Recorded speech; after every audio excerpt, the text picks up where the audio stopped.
বিসমিল্লাহির রহমানির রহিম। আসসালামু আলাইকুম ওয়া রাহমাতুল্লাহি ওয়া বারাকাতুহু। প্রিয় বন্ধুগণ, সবাইকে শুভেচ্ছা জানাই আমাদের চ্যানেলে। দয়া করে ভিডিওটি সবটুকু শুনে আপনার মূল্যবান মতামত জানান। আজকের আয়োজনে জানিয়ে আসলাম বাংলাদেশের রাজনীতি বনাম ইসলাম। পরিবেশনা করছি আমি মোহাম্মদ আসাদুল্লাহ ফকির। প্রিয় বন্ধুরা, বাংলাদেশ একটি মুসলিম সংখ্যাগরিষ্ঠ দেশ, যেখানে ইসলাম শুধুমাত্র ধর্ম নয়, একটি পূর্ণাঙ্গ জীবন ব্যবস্থা। কিন্তু স্বাধীনতার পর থেকে দেশের রাজনীতি এমন এক মোড়ে এসেছে যেখানে ইসলামী আদর্শের উপস্থিতি ক্রমেই কমতে দেখা যাচ্ছে। এই ভিডিওতে আমরা বিশ্লেষণ করব বাংলাদেশের রাজনীতির ধারা ইসলামী মূল্যবোধের সঙ্গে কতটা সামঞ্জস্যপূর্ণ, ইসলাম কিভাবে রাজনীতি করে, আর বর্তমান ডেমোক্রেসি বা গণতান্ত্রিক রাজনীতি কি, এ বিষয়ে আমরা আজকে আপনাদের সামনে উপস্থাপন করব। যে প্রতিবেদনটি দয়া করে সকলে শেষ পর্যন্ত দেখে আপনার মূল্যবান একটি মন্তব্য করে যাবেন। 2.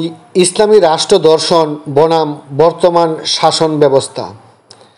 ইসলামে শাসক জনগণের আমানতদার এবং ক্ষুধাভীরু হওয়া বাধ্যতামূলক, কিন্তু বাংলাদেশের রাজনীতি অনেকটাই দলীয় স্বার্থ, ক্ষমতার লড়াই ও দুর্নীতি নির্ভর।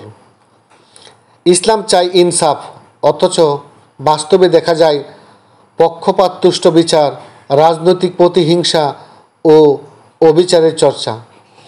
প্রিয় বন্ধুগণ, আমাদের ইসলাম ধর্মের মহাগ্রন্থ আল কুরআন, রাসূল করিম সাল্লাল্লাহু আলাইহি সাল্লাম উনার মুখ থেকে নিঃসৃত মহাবাণী আল হাদিস, যেগুলো একজন মানুষ, একটি রাষ্ট্র, একটি সমাজ, এই বিশ্ব চলার মতো যথেষ্ট পরিমাণ আইন কানুন সবই আছে। এমন কিছু বাদ নাই যে ইসলাম ধর্মে নেই, যেগুলো দ্বারা একটি রাষ্ট্র পরিচালনা করা যায় না। তবুও বাংলাদেশের বা বিভিন্ন দেশের যে গণতান্ত্রিক রাজনীতি চলছে, এগুলোর মধ্যে ইসলাম এবং গণতন্ত্র এর মধ্যে অনেকগুলো সাংঘর্ষিক জিনিস আছে যা ইসলাম সাপোর্ট করে না। কিন্তু এই ইসলামী অনেক দল বাংলাদেশে বা বিভিন্ন দেশে, গণতান্ত্রিক দেশে আছে, কিন্তু তারা ইসলামিক শাসন বা খেলাফতি শাসন কায়েম করতে পারে না। তবে ইসলামী দলগুলোর মধ্যে যদি নিজেদের নিয়ম নীতি, আইন শৃঙ্খলা এবং দুর্নীতি না থাকতো, তাহলে ইসলাম নির্ভর একটি রাষ্ট্র কায়েম হতো। 3. ইসলামী দলগুলোর রাজনৈতিক ভূমিকা। বাংলাদেশে ইসলামী রাজনৈতিক দলগুলোর মধ্যে কার্যক্রম অনেক সময় ক্ষমতাকেন্দ্রিক হয়ে পড়ে।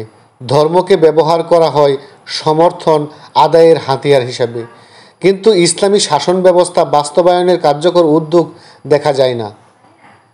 তাতে সাধারণ মানুষ ইসলামী রাজনীতির প্রতি আস্থা হারায়, কেননা ইসলামকে রাজনীতির ক্ষেত্রে ব্যবহার করা হয় যেগুলো ক্ষমতার জন্য, চেয়ারের জন্য, কিন্তু আসলেই তারা তাদের নীতিগুলো দুর্নীতি, তাদের ক্ষমতাগুলো অপক্ষমতা, তারা মব জাস্টিস, বিভিন্ন প্রকার নিজেরা যা মনে করে তাই করে বেড়াচ্ছে।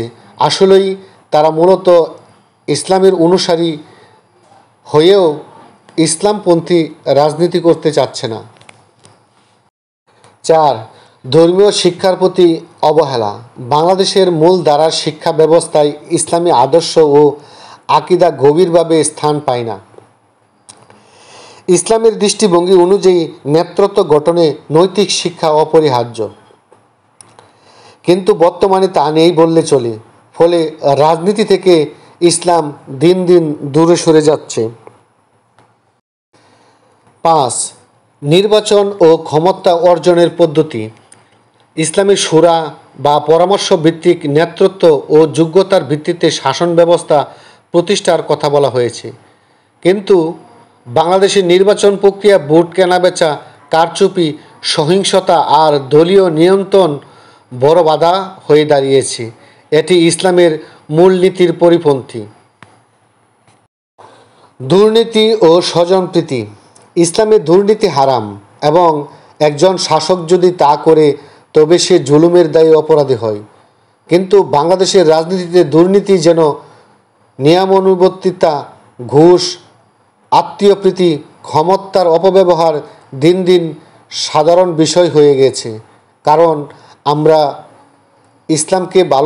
ইসলামের অনুসারী হয়ে ইসলামকে ভালোবেসেও ক্ষমতাকে এত পরিমাণ ভালোবেসে ফেলেছি যে ক্ষমতার লোভে, ক্ষমতার মুহে আমরা অন্ধ হয়ে গিয়েছি। তাই আমরা ক্ষমতা পেয়ে স্বজনপ্রীতি এবং দুর্নীতির পরিমাণ দিন দিন বাড়িয়ে দিচ্ছি, যা আমাদের ইসলাম এবং নিজেদের সমাজকে নষ্ট করে ফেলছে। 7. রাজনৈতিক ইসলাম বনাম ব্যবহারিক ইসলাম। অনেকে ইসলামের নামে রাজনীতি করলেও ব্যবহারিক জীবনে ইসলামের নীতি অনুসরণ করেন না। ইসলাম শুধু বক্তৃতা বা লিফলেট নয়, এটি বিচারনীতি, অর্থনীতি, শিক্ষা এবং সমাজ ব্যবস্থার সঙ্গে যুক্ত। এ জায়গায় ইসলামী রাজনীতির অপব্যবহার একটি বড় সংকট হয়ে দাঁড়িয়েছে। 8. মিডিয়ার ভূমিকা ও ইসলাম।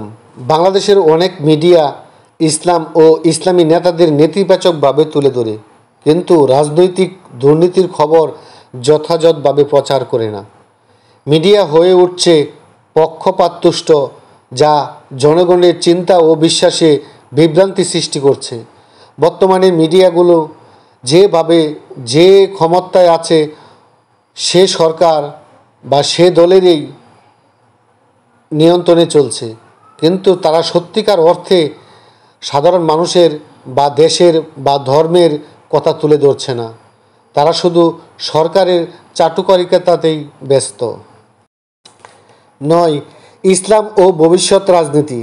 তরুণ প্রজন্মের মধ্যে ইসলাম প্রীতি বাড়ালেও রাজনীতি তাদের মাঝে বিরক্তি তৈরি করছে। এখন সময় এসেছে ইসলামী মূল্যবোধ সম্পন্ন সৎ নেতৃত্ব গড়ে তোলার, যারা জাতিকে ন্যায়ের প্রতি পরিচালিত করবে এবং জনগণের কল্যাণকে অগ্রাধিকার দেবে। 10.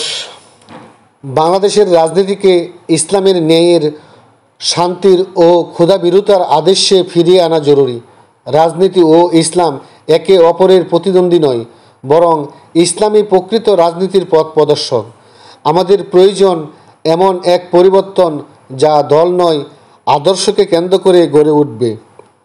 আর ইসলামকে ব্যবহার করে পরকালের কথা বলে মানুষকে ভোটের দিকে আহ্বান করে নিজেরাও দুর্নীতি করে সমাজে ক্ষমতা চেয়ার দখল করা, এটা ইসলাম শিক্ষা দেয় নাই।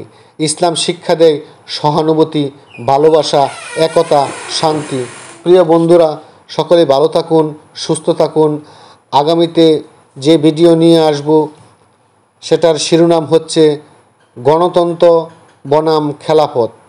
আসসালামু আলাইকুম রহমতুল্লাহ।